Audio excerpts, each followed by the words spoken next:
You just showed me where your priorities were right there. Because I held out hope that you weren't just acting a fool because you so mad at him because he cheated on you that you would cheat your child out of a father. Yes, Your Honor. Hiding in the house where? In her mother's bedroom. But Your Honor, Did you help hide the other guy in your bedroom when Mr. Hodges came? They had broke up. So why you have to hide anybody? It wasn't baby making sex. It was angry sex. It's not about baby making sex. Sex is sex. It was angry sex. Sex is sex. Whether it's out of- baby it was making, out of love revenge, making, Your Honor. hate making. Your Honor. Yes. It was angry sex. I was mad at the fact that she put me at the house. Here we go, diving headfirst into the drama, with Judge Lake cracking open the legendary saga of Miller versus Rasmussen. Ms. Miller steps into the ring, armed with conviction, aiming to drop the bomb on her ex-lover, Mr. Rasmussen, that he's not the daddy of her adorable 3-year-old munchkin, Zaylee. Mr. Rasmussen, on the flip side, is all in, betting his bottom dollar that he's Zaylee's real dad, throwing shade at Ms. Miller's denials. Buckle up, because what comes next is a wild ride. Ms. Miller, you're here to prove to your ex-boyfriend, Scotty Rasmussen, that he is not the father of your 3-year-old daughter, Zaylee Rasmussen. Yes, Your Honor. You claim you've been in an ongoing court battle over custody and have petitioned the court several times for a DNA test, all of which have been denied. Yes, Your Honor. Grab your tissues. This part's a tearjerker. Mr. Rasmussen's epic journey. Picture this. Mr. Rasmussen, our dedicated hero, hitting the road, clocking a whopping 160 miles every fortnight just to catch a glimpse of Zaylee, showcasing a level of commitment and wallet drain that deserves its own Netflix special, despite Ms. Miller's ice-cold shoulder. Brace yourself, because the plot is about to do a 360. I drive 160 miles every other weekend just to pick up my daughter and drop her off. That's about 10,000 miles. That's wear and tear on my car. She doesn't have a driver's license. She doesn't have any way to bring her to me. She doesn't have any way to meet me halfway. You say she hates? She hates.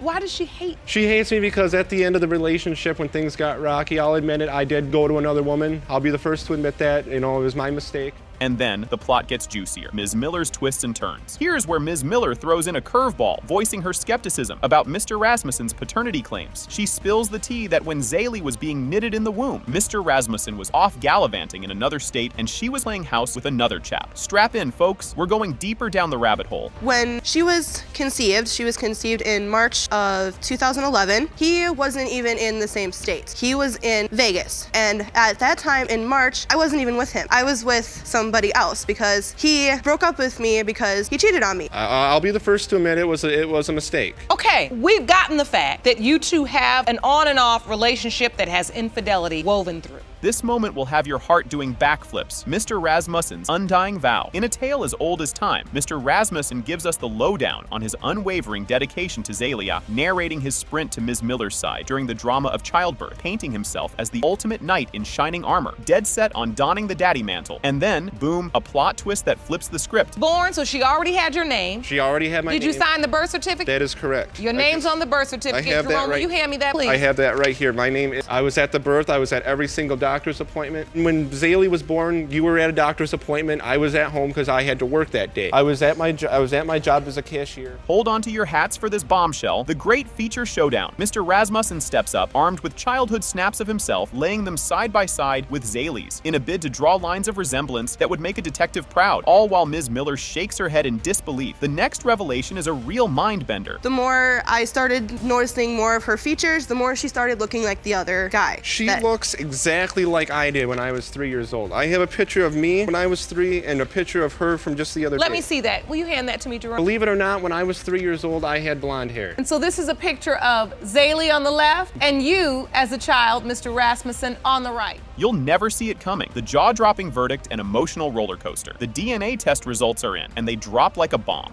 It has been determined by this court. Mr. Rasmussen, you are not the father.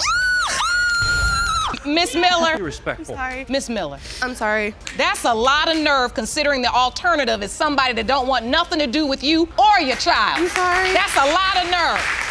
You just showed me where your priorities were right there. Because I held out hope that you weren't just acting a fool because you so mad at him. Can you believe the absolute circus that's unfolding right in front of our eyes? Mr. Hodges, decked out in a suit that screams, "I'm here to win," alongside his mother, who's armed with enough skepticism to power a small town, swings open their case like it's showtime. They're putting all their chips on the table, doubting the paternity of the pint-sized, 1-month-old sensation, Lillian Willard, branding Ms. Willard the queen of deceit and tomfoolery. They're here to prove without a shadow of a doubt that Mr. Hodges isn't the father. On the flip side, Ms. Willard, backed by her own mother, who's just as fiery, stands her ground with a conviction that's over 9,000, claiming that Mr. Hodges is unquestionably Lillian's dad. And just when you think this couldn't turn into more of a soap opera, Mr. Hodges, you and your mom opened your case today because you both say the defendant is a liar and a cheater. You don't believe you fathered her 1-month-old daughter, Lillian Willard, and plan to prove that today. Is that correct? Yes, Your Honor. Ms. Willard, you too are here with your mother, and the two of you testify that you are 1,000% sure Mr. Hodges fathered your daughter. Is that correct? out of left field comes a curveball nobody saw coming. Amidst a backdrop of gasps and popcorn munching, Mr. Hodges throws down the gauntlet, accusing Ms. Willard of playing the field, with a spicy anecdote about stumbling upon a mystery man tucked away in her room. Despite her pinky promises of staying true and transparent, he's convinced she's been playing him for a fool. Ms. Willard, in her defense, spins a tale of innocence, claiming the guy was merely a blast from the past, a childhood buddy making a cameo, hidden from Mr. Hodges to sidestep unnecessary drama. The plot thickens to the consistency of old-school oatmeal, and you won't believe the twist coming up next. Cheated on me, and I caught her with multiple guys. She had one hidden in the room, and whenever we first got together, she said that she would never hurt me or cheat on me. She would be truthful, and yet she's lied to me left and right. Ms. Willard, you kept lying and you kept cheating? No, I did not. I had a guy over at my house, yes. He was visiting because he was a childhood friend, and I didn't tell him because I knew he'd flip out because I know how he is.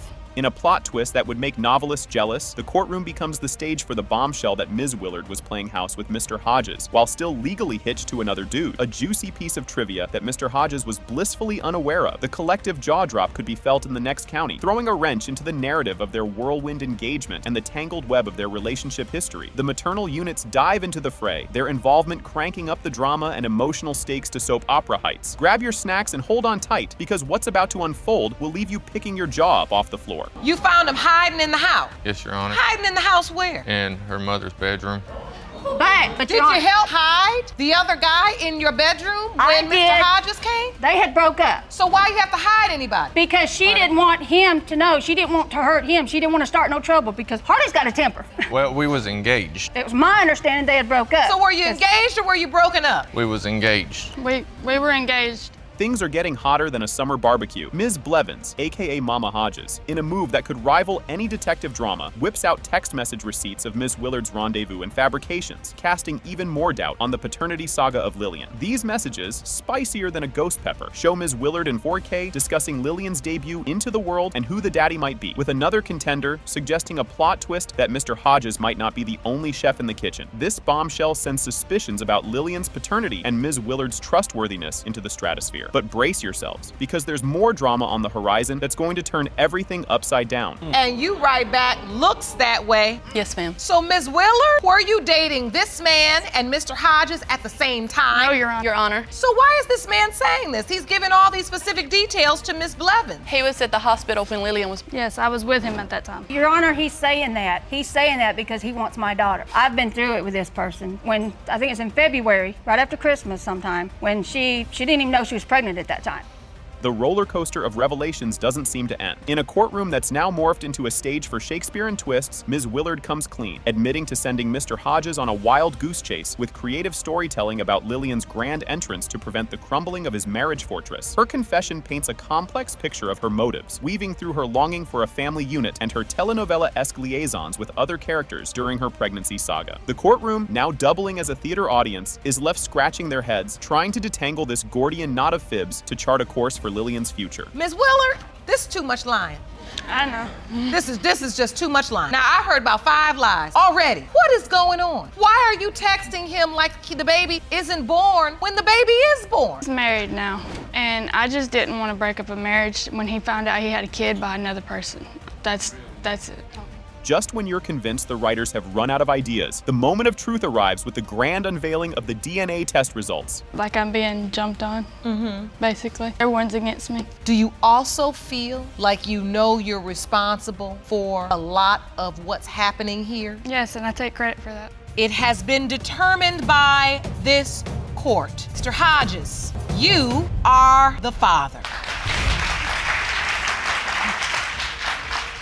In an utterly jaw-dropping turn of events that no one saw coming, not even the psychic down the street, Ms. Beckley steps up with the confidence of a stand-up comedian on open mic night, claiming Mr. Allen is the bona fide, undeniable biological father of her 1-year-old daughter, Ida Beckley. She's not just asking, she's demanding he step up to the plate. Meanwhile, Mr. Allen is in the corner, shaking his head in disbelief, utterly convinced his only child is his pet goldfish. The drama is so thick you could cut it with a knife. And folks, this emotional rodeo is just getting started. Ms. Beckley, you are in court today to prove Mr. Allen is the biological father of your 1-year-old daughter, Italy Beckley. Yes, Your Honor. You say Mr. Allen has only seen his daughter one time since she has been born, and you want him to take responsibility starting today. Is that correct? Yes, Your Honor. After a start so electrifying it could power a small village, an emotional Ms. Beckley, with the flair of a seasoned soap opera star, pours her heart out about Mr. Allen's ghosting act on their daughter Italy. It's like he's there for their other kiddos, but for Italy, ghosted. This bombshell not only cranks up the personal stakes sky high, but slaps a big, fat question mark on Mr. Allen's responsibility card. This emotional hurricane is picking up speed, and we're all in for a wild ride. To take responsibility of something we both made. It makes me feel angry. I'm angry.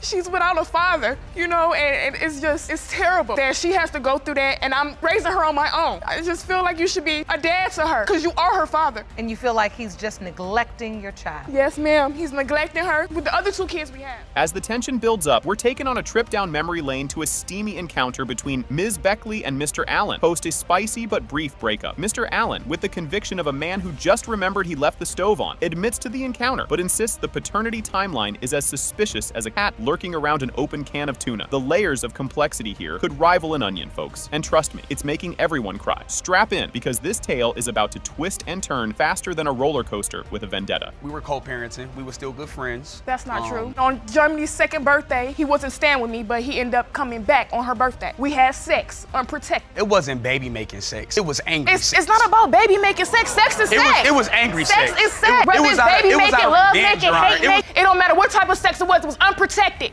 It was angry sex. I was mad at the fact that she put me at the house, that I had been there taking care of her and the children. Just when you're convinced it couldn't get more bonkers, boom, evidence surfaces showing Mr. Allen playing favorite with his kids faster than a reality TV star, flipping houses. He's all in for some, but for Italy, invisible. The drama meter is off the charts as we navigate through the maze of legal and emotional turmoil over formal daddy acknowledgments. And just when your jaw hits the floor, we're about to drop even more bombshells. I was at the hospital by myself. He was not there. I have evidence, Your Honor. I'd like to see it. He signed Germany's and Xavier's birth certificate. Hers is not signed. So the first one is for Germany, Jacqueline, and Allen. Father's name's there. Second one, Xavier, Dantes, Tyrell, Jerome, Allen. Father's name is there.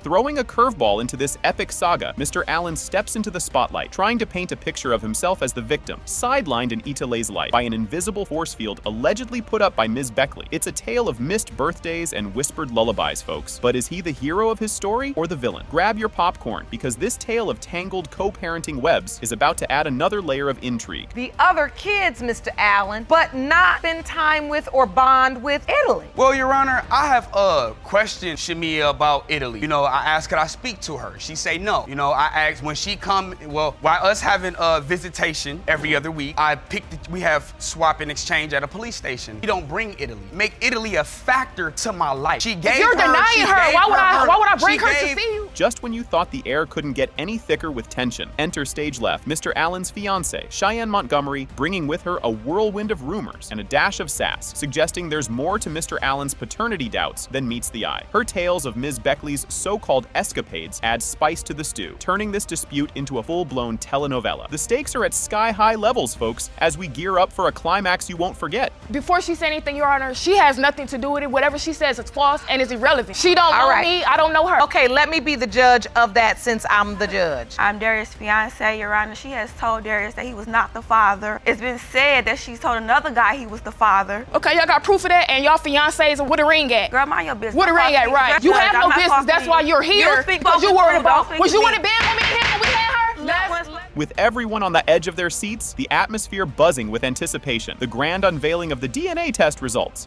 It has been determined by this court. Mr. Allen, you are the father. Told you. Stepmama. Stepmama. Stop. Your Honor. We kick things off with Miss Jackson storming onto the scene, guns blazing, vowing to uncover the truth behind the scandalous claim that her husband's mistress's newborn, little Kaasia, shares his DNA. She's adamant that if this baby drama turns out to be reality, she's slamming the door on her marriage for good. Buckle up, because you're in for a wild ride. Miss Jackson, you say you're here to confront your husband's mistress and to prove her 1-month-old daughter, Kaasia, is not his biological Yes, Your daughter. Honor. Miss Lipscomb, you say that you have no doubt your child is her husband's daughter. You claim he had sex with you. The plot thickens, and the air is crackling with tension. Enter Miss Lipscomb, strutting in with confidence soaring through the roof, insisting her baby girl is the spitting image of Miss Jackson's hubby. She throws down the gauntlet, daring Miss Jackson to face the music. Brace yourselves, because the drama is about to skyrocket. Tell me, how did you find out your husband may be having a child with his mistress? Your Honor, I got an epiphany. Call it woman's intuition, whatever you want. Well, I went to my husband's job. It was about 9:30 or 10:30 at night. Talked for a few minutes, and to end our conversation, I told him, Things just got real. The stage is set for an epic showdown as Miss Jackson dishes the dirt on how she caught wind of her husband's side escapades. The bombshell drops when she encounters Miss Lipscomb, who casually drops the "oh, by the way, I'm the other woman and I'm pregnant" line. Your jaw is going to drop at what's next. there's something going on that you hadn't told me. He had been distant in the days prior to. I had put him out. Your Honor, and as we were standing outside talking, we were in the front of the building. The defendant pops up in the car like she's Ricky Raccoon or somebody, Your Honor. Upon hearing my voice, I turned around and I went and knocked on the window. I asked her if she knew my husband. I called him by name. She said she did. She introduced herself as his girlfriend. The saga takes a nosedive into chaos. The revelation that Miss Lipscomb was in the know about Mr. Jackson's ring on his finger, but decided to roll with the punches anyway, sends shockwaves through the audience. It's a tangled web of love, deceit, and betrayal. The temperature's rising, and the drama's about to explode. So, Miss Lipscomb, upon meeting her, she told me she was 3 weeks pregnant. This was November 25th. He wears his wedding, well, not lately, Your Honor, but he wore his wedding band faithfully. If I see a wedding band on a man's finger, then I ain't gonna continue to talk to him. It ain't no... Get your popcorn ready. The courtroom drama hits fever pitch as Mr. Jackson saunters in, oozing regret, or is that just sweat? The spotlight's on him, and it's his moment to either shine or sink as he faces the music. Trust me, the pot is just starting to simmer. Hey, watch your step going up the steps.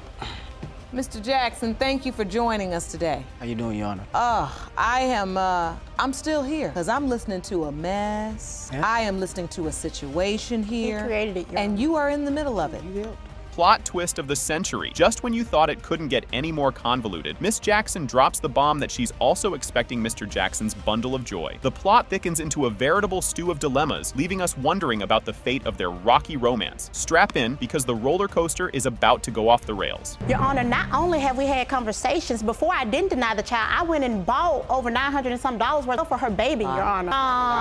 And you did that because... Yeah, like I told her, from the conversation, Your Honor, she seemed really distraught. She said that, I don't know how it feels not to know who your child's father is, Your Honor. The tension is unbearable as the paternity debate hits its crescendo. Miss Lipscomb throws a curveball by revealing Mr. Jackson's name is on the birth certificate, making him the legal daddy-o. It's a legal and emotional quagmire that's as complicated as a soap opera. The finale is upon us, and it's going to be a doozy. Yes. And Mr. Jackson, did you sign the birth certificate? Yes. You did?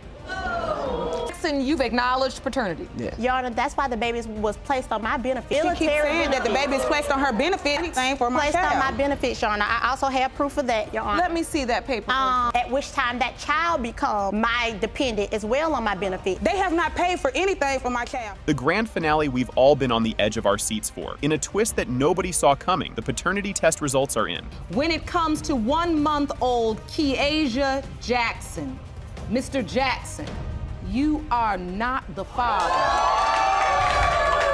Now it's not even her husband's child. After all of this, what about this beautiful little baby? Do you know who her father is? Yes, Your Honor. Is he gonna wanna be a part of her life? No, probably not.